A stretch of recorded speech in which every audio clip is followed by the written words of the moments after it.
ପ୍ରତିଶ୍ରୁତି ଭତ୍ତା 3000 ଟଙ୍କା ଦାବି ନେଇ ଗର୍ଜିଲା ମୁଇଁ କଳାହାଣ୍ଡିଆ ଫର କଳାହାଣ୍ଡି ସଂଗଠନ ସାମାଜିକ ସୁରକ୍ଷା ଓ ଭିନ୍ନକ୍ଷମ ଭତ୍ତା 3000 ଟଙ୍କାକୁ ବୃଦ୍ଧି କରିବା ପାଇଁ ରାଜ୍ୟର ବିଭିନ୍ନ ସ୍ଥାନରେ ସ୍ୱର ଉତ୍ତୋଳନ ହେବା ବେଳେ କଳାହାଣ୍ଡି ଜିଲ୍ଲାରେ ମୁଇଁ କଳାହାଣ୍ଡିଆ ଫର କଳାହାଣ୍ଡି ସଂଗଠନ ଲଗାତାର ସଚେତନତା କାର୍ଯ୍ୟକ୍ରମ କରି ଦାବି ଉପସ୍ଥାପନ କରି ଆସୁଛି।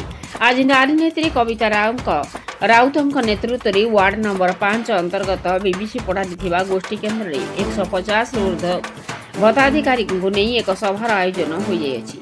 ଏହି ବୈଠକରେ ସଂଗଠନ ଇଞ୍ଜିନିୟର ଲକ୍ଷ୍ମୀନାରାୟଣ ପଣ୍ଡାଙ୍କ ଯୋଗଦେଇ ସରକାରଙ୍କ ବିଭିନ୍ନ ଯୋଜନାକୁ ପ୍ରଶଂସା କରିବା ସହ ଭତ୍ତା ବୃଦ୍ଧିକୁ ନେଇ ତୀବ୍ର ସମାଲୋଚନା କରିଥିଲେ। ବଜାରରେ 2 ଦିନ ପୂର୍ବରୁ ସମସ୍ତ ଖାଦ୍ୟ ଓ ରାସନ ସାମଗ୍ରୀ ଦରଦାମ ବୃଦ୍ଧି ହୋଇଛି, କିନ୍ତୁ ସରକାରଙ୍କର 9 ମାସ ହେବାକୁ ଯାଉଛି 60 ବର୍ଷରୁ ଊର୍ଦ୍ଧ୍ୱ ବୁଢ଼ାବୁଢ଼ୀ, ବିଧବା, ଅବିବାହିତା ଓ 40% ଊର୍ଦ୍ଧ୍ୱ ଭିନ୍ନକ୍ଷମମାନଙ୍କ ଭତ୍ତା ଟଙ୍କା ନ ବଢ଼ିବା ଦୁର୍ଭାଗ୍ୟଜନକ। ଯଦି ମାର୍ଚ୍ଚ 15 ସୁଦ୍ଧା ପ୍ରତିଶ୍ରୁତି ଭତ୍ତା 3000 ଟଙ୍କା ଘୋଷଣା ନ କରନ୍ତି ତାହେଲେ କଳାହାଣ୍ଡି ଜିଲ୍ଲାପାଳ ଅଫିସ ସହ ପ୍ରତ୍ୟେକ ପଞ୍ଚାୟତ ଅଫିସ ଘେରାଉ ହେବ ବୋଲି ସରକାରଙ୍କୁ ଇଞ୍ଜିନିୟର ଲକ୍ଷ୍ମୀନାରାୟଣ ପଣ୍ଡା ଚେତାବନୀ ଦେଇଛନ୍ତି। ଏହି ବୈଠକରେ ବରିଷ୍ଠ ସଦସ୍ୟ ନିରୋଧ କୁମାର ରାଉତ, ଚାଷୀ ନେତା ଲିଙ୍ଗରାଜ ପ୍ରଧାନ ଯୋଗଦେଇ ସରକାର ଗରିବ ଲୋକଙ୍କୁ ଭୁଆଁ ନ ବୁଲେଇ ନିଜ ପ୍ରତିଶ୍ରୁତି ପାଳନ କରିବା ପାଇଁ ଦାବି କରିଛନ୍ତି। ମଧୁଲାଲ ନାୟକ, ସଞ୍ଜୟ ମେହେର, ପଞ୍ଚୁ ସାହୁ, ସୌମ୍ୟରଞ୍ଜନ କର ପ୍ରମୁଖ ସହଯୋଗ କରିଥିଲେ। ବିଷ୍ଣୁଚରଣ ସ୍ୱାଇଁଙ୍କ ରିପୋର୍ଟ, ମସିହା ନ୍ୟୁଜ୍। ଆପଣ ମସିହା ନ୍ୟୁଜ୍ର ୟୁଟ୍ୟୁବ୍ ଚ୍ୟାନେଲକୁ ସବସ୍କ୍ରାଇବ୍ କଲେଣି କି? ଯଦି କରିନାହାନ୍ତି ଏବେ କରିନିଅନ୍ତୁ। ଏହା ସହ ମସିହା ନ୍ୟୁଜ୍ର ଫେସବୁକ୍ ପେଜ୍କୁ ଓ ଟ୍ୱିଟରକୁ ଫଲୋ କରନ୍ତୁ। ତା ସହ ମସିହା ନ୍ୟୁଜ୍ର ଏପ୍ ଆସିଗଲାଣି, ନିଜ ମୋବାଇଲରୁ ପ୍ଲେ ଷ୍ଟୋରରୁ ଡାଉନଲୋଡ୍ କରିନିଅନ୍ତୁ। ଜୟ ଜଗନ୍ନାଥ।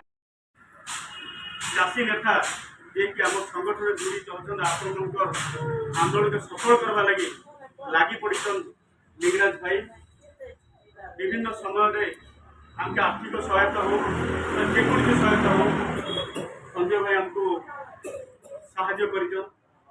ତା ସହିତ ସୌମ୍ୟରଞ୍ଜନ କର ଭାଇ, ତାପରେ ଆମର ମେଦିନୀପୁରର ଆମର ମାନେ ପଞ୍ଚୁ ଭାଇ, ଆଉ ଆମର ଅର୍କାବାଲି ପଡ଼ାର ମଧୁଲାଲ ଭାଇ, ବିଭିନ୍ନ ସାଥୀ ଅଛନ୍ ଆମ ସାଥେ।